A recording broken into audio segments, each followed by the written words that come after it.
Hey, everybody. Welcome to AOPA's Flight School Business Quick Tips from the Field. So, Sherman, I know that you've done really well with the awards and obviously deservedly so from the feedback from your customers. But one of the things that happened as a result of this is you ended up expanding your business. How does a flight school owner know when it's time to expand? Oh my goodness. I, that is such a tough question, and I wish I knew the answer to that. Because if I knew the clear cut answer to that, I think I'd be making a whole lot more money off of coaching instead.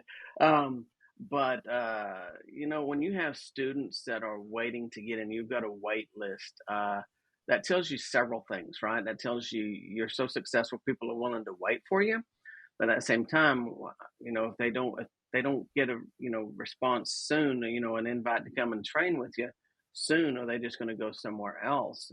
And we missed out on the opportunity to serve them.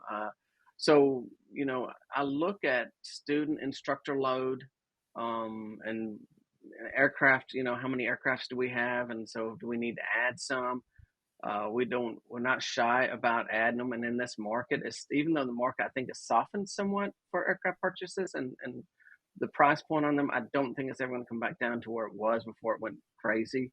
But so you can't be shy about buying an airplane. You gotta be real quick about doing it if you think that's the right airplane. Just put a contingent offer on a pre-buy, and then get the pre-buy, and then you can make decisions from there. But you got to be quick about it. So to answer the question, Chris, I would have to say that look at your student load to your instructor to aircrafts, and then go from there. We You kind of get, it's a rhythm. I mean, for everybody. I mean, when I was instructing, my students did real well when I was in the rhythm, and the rhythm means that just consistent at it, right? And so now I joke a lot of times. My students come in, and my instructors ask me, "When's the last time you got to fly?" I said, "Well, it's been a while. My business does a whole lot better when I'm flying my desk in my office for everybody than probably out flying an airplane." So when I'm consistent and I'm in that groove of running the business, then you can get a good feel on that. Also, my business partner, I've already mentioned before, is Darren, and he's my brother.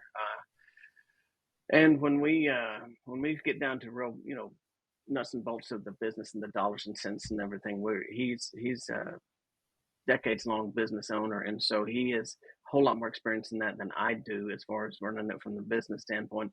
So he and I bounce ideas off of each other, and we try to be smart and responsible and slow, but not too slow in our movements as we move forward. So being consistent in the involvement of a day in and day out, and you watch the people come in and leave, and you watch students, the student load versus that instructor load, and including the aircraft capacity, it comes together. You get a feel for it. I think a lot of times it's just a feel.